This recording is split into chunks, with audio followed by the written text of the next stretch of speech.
Other than the game being exceptionally competitive and going into overtime and the Chiefs winning 3 out of the past 4 chips, good on them, I guess. We'll have more to talk about that, later in the week. But the biggest news coming out of all of the different high-profile commercials, there was one that has really rattled the trad cucks, but I want to focus specifically on the entertainment side of this stuff, and it was the release of the trailer for Deadpool 3. Well, the former Deadpool 3, now rechristened officially Deadpool and Wolverine. If you've been paying attention over the past couple of days, there have been a few trademarks that have been sent out. Deadpool and Friend, Deadpool and Friends, and of course, now Deadpool and Wolverine. And what does that specifically mean? Well, we all seen, right before the trailer, got released during the Super Bowl, the most iconic footage that we've seen from this production was Ryan Reynolds' Deadpool walking just about hand in hand with Hugh Jackman's Wolverine. So we know that both of them have been very much a part of this project, but we didn't know how intensely close they were and who else would be involved. So the idea that you're just going to go ahead and try to curtail everything into simply being just limited to that one cameo, that's definitely not going to be the case. 100% will not be, because we've heard some rumors of some other things, also some casting photos of, previous X-Men incarnation. It's so funny. We're at a point in time where now the MCU needs to be saved by the once thought to be too goofy, too outlandish, too absurd of Fox Marvel films. But hey man, this is where we're at. And I watched the trailer. We're going to not fully watch the trailer because there's some copyrighted stuff that's in it, and who knows how litigious they're going to be very early on in the release of this trailer. But a lot of people tell me that it's a very good trailer. Gives them a lot of hope for what's coming out this year. But for me, I don't know, man, the whole Deadpool thing, I didn't watch the first one, didn't watch the second one, the whole humor, the whole Deadpool character doesn't really do anything for me. I don't really like the fourth wall breaking, quippy nonsense crap. It doesn't matter if it's just simply Deadpool or if it's in a different medium altogether. That type of character doesn't really work for me, but it works for other people. That's fantastic. But as the title of this video suggests, it's not going to do anything for the long-term health of the MCU, right? Because this is the only thing that comes out in 2024. And what is MCU going to learn from this? What's going to be their big takeaway when this thing ultimately makes $700-800 million? I don't think it breaks $1 billion. I could be wrong. By the amount of people that have been enticed by this trailer.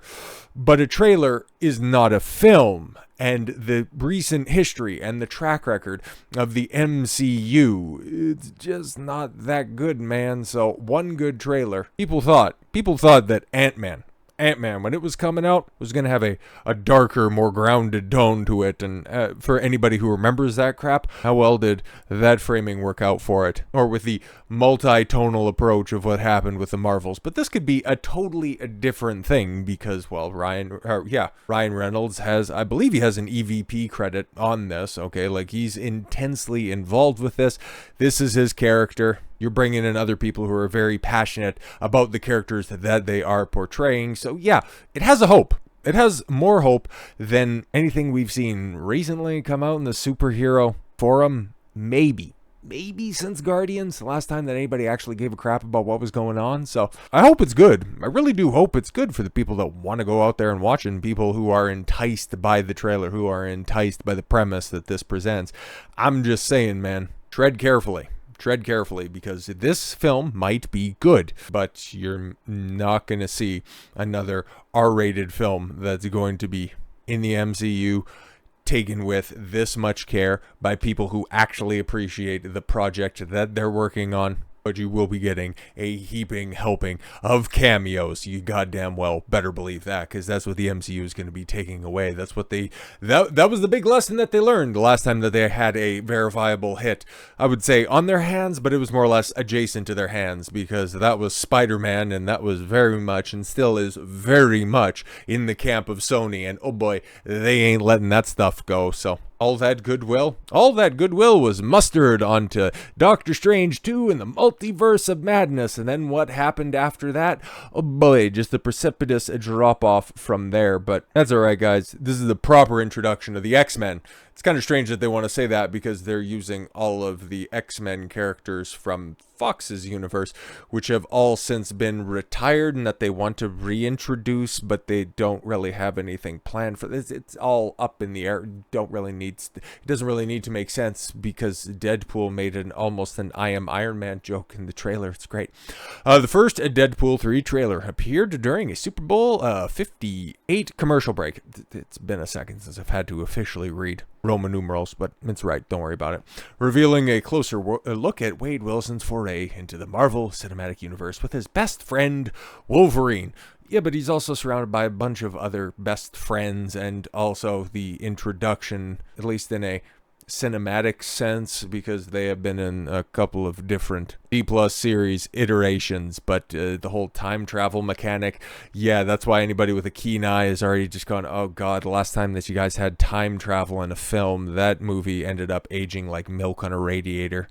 It's a meaty video. Yeah, it's a 2.5 minute long trailer, which, okay, man, Disney must have paid a pretty penny in order to secure the ad buy, especially on this Super Bowl right here, which was already, being marketed as the Taylor Swift show. But even when I was just kind of sort of paying attention and following along with the goings on of the Super Bowl, like if it was a blowout, if it was a dead game, but like I said, apparently it was good. I didn't watch it. I haven't watched the Super Bowl in ages, and sports is for losers. Wasting all that time watching other guys being great? No, man, I got other shit to do. But I digress. A meaty video. It finally gives us an official look at how the film is shaping up ahead of the summer premiere plans. But more importantly, gives us a new official title, Deadpool and Wolverine. Interesting. I'd imagine that was probably another Disney call as well, because, okay, the Deadpool 1 and 2 were, yes, very much under the Fox banner, and this is the first official, as you can see from the logo reveal right there at the end of the trailer, and I've got it pulled up because, it's making the rounds right now, and I wouldn't be doing a proper job if I didn't show at least some of it, but that Marvel Studios logo is very much on there, so why would they want to be continuing on a continuation from another studio, even though they own that studio right now? But instead, they want to break off any part of the past that just wouldn't look all that great for them. It's so funny that Disney doesn't want to do that now. Anyways, is the title that will see some of Marvel's most important characters finally facing off on the MCU stage. Oh, really? And of course, the fourth wall breaks are here too. Yeah, see Deadpool poke fun at Disney and tease Wolverine's first appearance in the trailer below, which it's like, yeah, we've seen set photos for the better part of a year. It might even be over a year at this point in time, or at least the leaks that Hugh Jackman would be reprising the role of Wolverine has been out there for a very long time. So the fact that they just had to rely on a silhouette shot that everybody's sharing, go, oh my god, this is cinema. It's like, just calm down for a second. But then again, there hasn't been a lot for the MCU bots, and I'm talking in the digital and in the NPC mind sense. Haven't really had much to cheer about, because does anybody remember Echo? That came out about a month ago. Exactly. Deadpool 3 will be one of the first Marvel projects to truly tackle the emergence of X-Men characters in the MCU. One of the first to fully it is the first, and it's not even really doing that. The Merc with the Mouth's two previous movies existed before Disney had finalized its purchase of 21st Century Fox, a big albatross around the neck of Bob Iger and Disney in general, which, oh boy, that's really not paying off now, is it? There's only so many Avatar films that James Cameron can release in order to, soften that disaster. Anyways, meaning that the upcoming third film will be the opportunity to play with the idea of a universe crossovers while still working with some new rules. We at least know the film, which sees Ryan Reynolds return as Deadpool and Hugh Jackman returns as Wolverine. Yes, there's a couple of other cameos that have been confirmed, and one that's apparently really cool that nobody's thinking about. I got a couple of ideas, but I really hope that Wesley Snipes comes back as Blade. Outside of just a pure key jangling sense, because that's all this is, really, okay, in the grand scheme of things. And they even alluded to it as much based on, well, the trailer itself, because, okay, Ryan Reynolds is out here sharing this because he very much wants this to succeed. He very much loves the character of Deadpool. He loves portraying it, and he worked very hard, very tirelessly in order to make this the best possible product possible. Not exactly a grammatically eloquent sense, but it works in this case. Fuck it. We'll go through some of this stuff because I do think that it is important. Like I said, there is some copyrighted material that's on there. But yeah, you have, okay, all of Deadpool's friends, which I'm sure if you watch the first 2 Deadpool films, you know, that would make a whole hell of a lot more sense. But there you have Deadpool, you know, he's outside of his costume, right? Obviously, he's horribly scarred due to the treatment that he got in order to obtain, you know, his superpowers, obviously. But he's sitting down there, he's blown out some of the candles on his cake, celebrating his birthday. But it's important to note who's being introduced here, and like I said, in a cinematic sense, because, yeah, it's not going to make a whole lot of sense after this, unfortunately. Wade Wilson? Who's asking? You got, but I need to have them, okay, have them back in frame there for a second. You got... Oh, you got the TVA brought into the fold by Loki, and oh boy, that creates a whole hell of a lot of problems. It's going to be funny. It's going to be funny, and I'm sure, you know, if anybody's going to be addressing it, it's definitely going to be Deadpool. What about that guy who was kind of over top of the TVA during Loki Season 1 and was very much a part of the plan of the TVA to go ahead and, you know, try to control the sacred timeline going forward? You're going to talk about Kang at all? Yeah, I don't think that they will, but if there is a chance, albeit a small one, might happen here, but yeah, okay. Who's asking? Whoa, whoa, whoa, whoa, whoa, whoa, whoa, whoa, whoa, whoa. Is that supposed to be scary? Pegging isn't new for me, friendo, but it is for Disney. Yeah, and then look at the camera, like, oh, okay, cool. Yeah, there's a pegging scene in the first Deadpool movie because it's mature and it's funny and he's a wacky character. It lands for some people, but I don't know, I just find it mundane, like the whole crass delivery. I know I'm gonna come across sound like a Puritan. It just, I don't know, it doesn't work for me. The humor is subjective, but it's whatever, man. I'm not gonna, you know, belabor the point any further. They got his toupee. They step on it. It's funny. Laugh, guys. Mr. Wilson, you appear to have soiled yourself while unconscious. I wasn't unconscious. Who are you? That was the one joke that I did find funny, actually. Okay, not denying the fact that, you know, he soiled himself. He just not denying the fact that, you know, he was unconscious. Like, I did that on purpose without having to say that. Very funny. Very funny. It got, like, kind of a smile out of me, mostly because I'm concerned about the whole time travel shit, because I think that that's a little bit more nefarious than, you know, some crash jokes. It just color me surprised, but there you go. Okay, you got Deadpool. He's down there. He's been processed by the TVA to go through when, well, we don't know for sure what exactly Deadpool is going to be doing, but he's being very much introduced into the MCU fold. Okay, there you go. You can see all of the different screenshots. Sensei. Your little cinematic universe is about to change forever. Oh, and there's the shot right there. There's Wolverine. He's playing cards next to...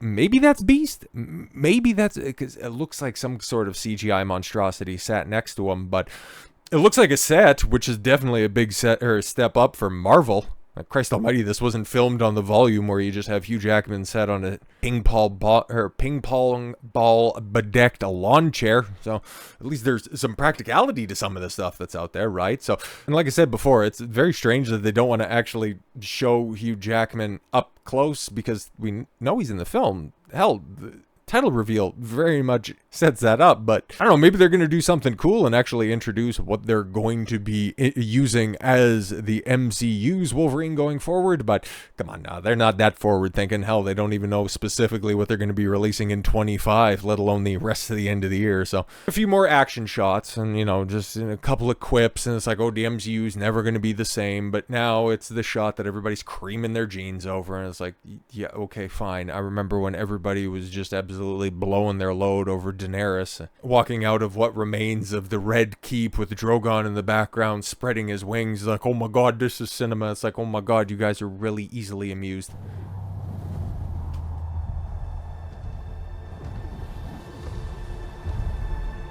Oh my god, see, oh, he's in.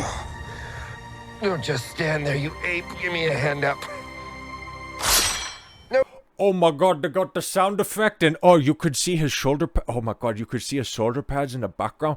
Let me just go ahead and, oh, I need to go back there for a second. You could see, oh, you can see what he's walking up.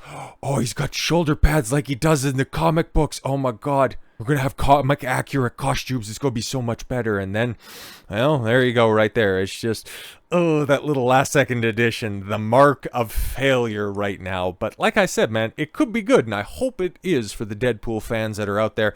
And then also to respect the legacy of Wolverine, because, like, me personally, I do love those old X-Men films. Okay, it's kind of strange, like, right? Like, the first one that I seen is X3, and I know everybody thinks that that's the bad one, but there is some good stuff in there. I've gone back in the gap, and I've filled in my lack of knowledge on that one. But, you know, being of a certain age, you know, knowing and loving, you know, Sam Raimi's trilogy, the first two, and then the third one, just kind of going like, yeah, it's not as good as the first two, and I understand that the memes kind of gave it longevity, but still a hell of a lot better than even some of the stuff I was watching in the MCU before I just decided to peace out. But it will never not be hilarious. In the current state of the MCU, which wanted to go ahead and hold itself up as being this high and mighty entity that it never wanted to sully itself by associating with any of those other, you know, lesser productions. We are the premier studio putting out high quality superhero fare. Now having to delve all of the doldrums, jump into every dumpster that they can possibly find in order to, you know, find the shiniest penny at the bottom, the one that's obviously not covered in various bodily fluids. But I'll be following this one fairly closely because we do have a release date, an official release date. It is coming out July 26th. The first and only Marvel production of the year, and well, we'll be able to get a pretty good tentpole here later this week with the release of Madam Web. And oh boy, I got something on that coming out in the next day or so. I think, yeah, next day or so. Just to give a good temperature check on the room to see how everybody's feeling about superheroes. Maybe the damage will already be done by the point of Deadpool, but I don't think it's going to hit $1 billion. We'll have to check out projections because the ones for Aquaman 2 were definitely off. Yo, that thing it has a strong possibility of hitting $500 million, which is wild to think about, but it was supposed to do worse than the Marvels, and it doubled the Marvels, so it's going to be a ride. It's going to be a ride like the rest of the stuff in 2024. So you got treated to a pretty good Super Bowl by all accounts, and you could be treated to a pretty decent superhero film in 2024. Like I said, the year is going to be wild, guys, so nothing would surprise me. So with all that said, thank you all very much for the gift of your time. I've been Don Consuelo. I want you to follow your gut and get after it. Take care, everyone.